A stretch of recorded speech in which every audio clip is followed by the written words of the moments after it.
मोदी विरोध में आप लोग जाके चीन की सुनिए, पहले वो बता नहीं पाएंगे। नहीं आप सुनिए, आप पॉइंट पे रहिए, इधर उधर मत जाइए।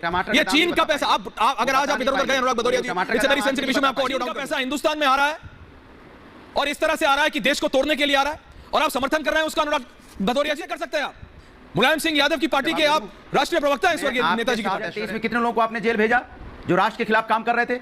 हमारे बोलने से और हमारे करने से तो आप दोबारा दोहरा रहा हूं, गैरों में कहां दम था? अच्छा, हमें तो अपनों ने मारा। बताता हूं, एलएसी पर इंफ्रास्ट्रक्चर न बनाने की पॉलिसी किसकी थी मान्यवर? वही कांग्रेस पार्टी की थी। खड़े होकर उन्होंने संसद में कहा था। और नमस्कार दोस्तों, स्वागत है आप सभी का। आप देख रहे हैं हिंदुस्तान पॉइंट ऑफ व्यू। दोस्तों आज मैं जिस वीडियो पर रिएक्शन देने वाला हूं वो वीडियो है रिपब्लिक भारत यूट्यूब चैनल का। दोस्तों आज की डिबेट होने वाली है एंकर एस और बीजेपी के प्रवक्ता शहजाद पूनावाला और समाजवादी पार्टी के प्रवक्ता अनुराग भदौरिया के बीच में। दोस्तों जब एंकर ने सपा प्रवक्ता अनुराग भदौरिया से पूछा कि आज मोदी का विरोध करते करते देश का विरोध क्यों करने लगे और चीन सपाइयों और कांग्रेसियों को इतना प्यारा क्यों लगने लगा, तो दोस्तों इस पर अनुराग भदौरिया बोला कि आपने चाइना से इंपोर्ट क्यों नहीं बैन कर देते। और दोस्तों उल्टा ही ये भदौरिया चाइना का सपोर्ट करने लगा। तभी एंकर ने इस भदौरिया को बीच डिबेट में मार मार के मुंह फोड़ दिया और पूरा उधेड़ डाला। दोस्तों यदि आप चैनल पर नए हैं या चैनल को अभी तक सब्सक्राइब नहीं किया है तो प्लीज चैनल को सब्सक्राइब किए बिना मत जाइएगा। गैरों में कहां दम था? हमें तो अपनों ने मारा। अनुराग भदौरिया जी संसद में खड़े होके डिबेट्स में विधानसभा में आज अखिलेश यादव जी बोले उत्तर प्रदेश की कि हमें मणिपुर पे बहस करनी है, करिए। आपको उत्तर प्रदेश की विधानसभा में मणिपुर पे बात करनी है, बहुत अच्छी बात, वी आर वन, करिए, बहस करिए।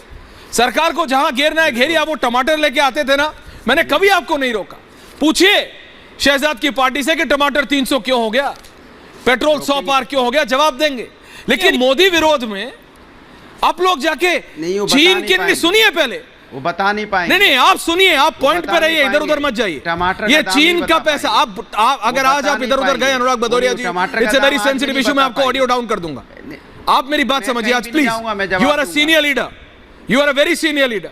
आप जैसा वरिष्ठ आदमी इतनी सेंसिटिव न्यूज को समझता है। चीन का पैसा हिंदुस्तान में आ रहा है और इस तरह से आ रहा है कि देश को तोड़ने के लिए आ रहा है और आप समर्थन कर रहे हैं उसका। अनुराग भदौरिया जी कैसे कर सकते हैं आप? मुलायम सिंह यादव की पार्टी के आप राष्ट्रीय प्रवक्ता हैं स्वर्गीय नेताजी की पार्टी। अरे बोलने तो दीजिए, बोलिए, बोलने दीजिए। अभी बीजेपी के प्रवक्ता ने कहा 2021 में सरकार ने कार्रवाई की। हाँ। 2021 से लेके अब क्या हो गया, 2 साल करीब होने को आए, 2023 हो गया। तो 2023 में कितने लोगों को आपने जेल भेजा जो राष्ट्र के खिलाफ काम कर रहे थे? हमारे बोलने से और हमारे करने से तो आप किसी की बात मानते नहीं, तो इसके मतलब आपने कोई कार्रवाई नहीं की। एक बात। दूसरी बात, अगर राष्ट्र के खिलाफ कोई भी काम कर रहा होगा उस पर कार्रवाई होगी। फिर चाइना के साथ आप संबंध क्यों बनाए हुए हैं? आपने इंपोर्ट क्यों बढ़ा दिया है? तो जो इंपोर्ट, जो पैसा हमारे इंडिया का, जितनी आप मेडिसिन इंपोर्ट कर रहे हो या और जो सामान इंपोर्ट कर रहे थे, जो आप चाइना को लाल आंखें दिखाने वाले थे, तो आप प्यार मोहब्बत चाइना से क्यों झूला झूल रहे हैं? फिर चाइना से कोई संबंध नहीं रखना चाहिए। फिर चाइना से संबंध क्यों है? क्यों इंपोर्ट बढ़ा है इस देश के अंदर में? और आप बताएंगे कितना % इंपोर्ट बढ़ा है? आपके मुंह से सुनूंगा मैं कि कितना % इंपोर्ट बढ़ा है चाइना के साथ। इसके मतलब हमारा देश का पैसा चाइना में क्यों जा रहा है? वो हमारे खिलाफ उस पैसे का इस्तेमाल कर लेंगे। और इसी तरह से अगर आप यहाँ यूट्यूब चल रहा है तो यूट्यूब में भी बाहर से पैसा आ रहा है। क्यों यूट्यूब चलने दिया जाए? आपने टिकटॉक बंद किया था कि आपने टिकटॉक बंद कर दिया? आपने टिकटॉक तो बंद कर दिया था, लेकिन इंपोर्ट तो चालू रहा चाइना से। अगर आप इस तरह की बातें करेंगे जिसका अगर सर पैर है, आपको लगता है कोई देश के साथ गलत कर रहा है, तो आप उसको अरेस्ट कीजिए। अनुराग भदौरिया जी बात सुनिए। और अनुराग भदौरिया जी, आप एक ऐसी पार्टी के प्रवक्ता है, सुनिए जी, आप एक ऐसी पार्टी के प्रवक्ता हैं जिसकी एक बार नहीं कई बार उत्तर प्रदेश में सरकार रही है। आपके पार्टी के पूर्व सर्वोच्च नेता स्वर्गीय नेताजी मुलायम सिंह यादव जी देश के रक्षा मंत्री तक रहे। आप इन सेंसिटिविटीज को मेरे से बेहतर समझते हैं। चीन जैसे देश के साथ कई लेवल पे आपको लड़ना पड़ता है, कई लेवल पे diplomacy 1 back level diplomacy A B C कई होती है।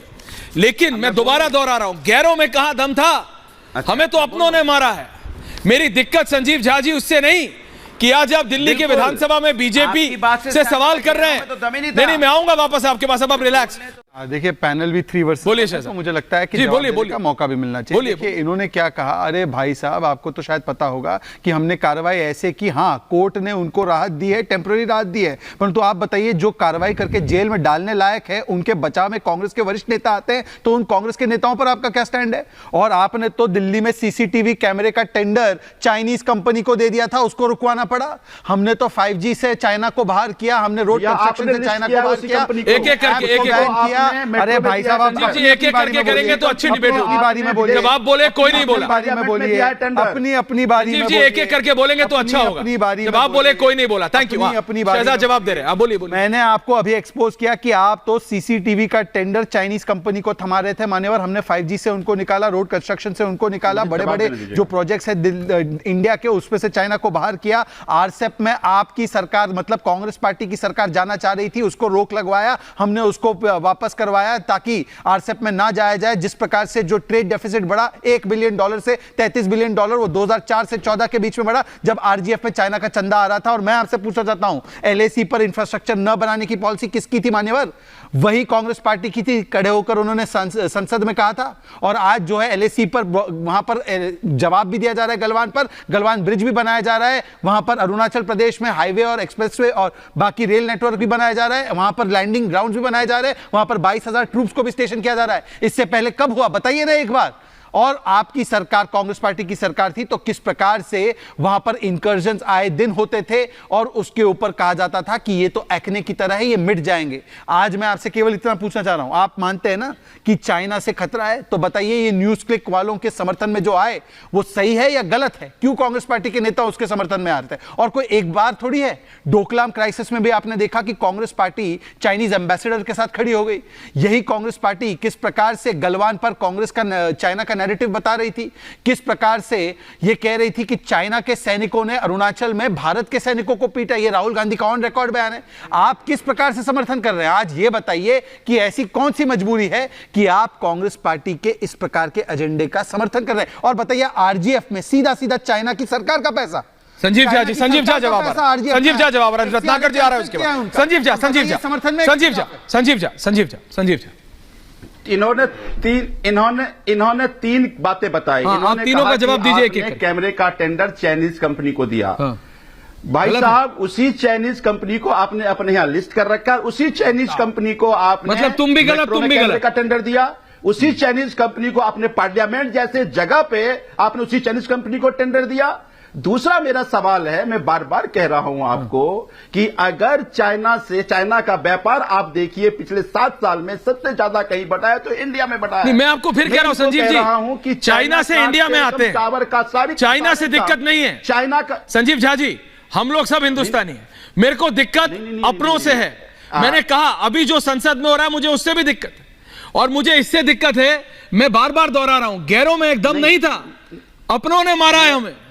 चाहे मैं इस कैंप की बात करूं, चाहे मैं जो अभी संसद में हो रहा है वो भी। मैं भी कह रहा हूं कि गैरों में दम नहीं था, अपनों ने मारा है। ये सब यहां पर चाइना के एजेंट बन करके बैठे हैं। वो कार्रवाई क्यों नहीं करते हो बॉस? कहते हैं कि कोर्ट ने छोड़ दिया, तो क्या कोर्ट देशद्रोही है क्या? आपने साक्ष्य नहीं दिया, आपने एविडेंस पेश नहीं किया। एविडेंस पेश नहीं किया तो कोर्ट की मजबूरी है। जांच की जिम्मेदारी किसकी थी?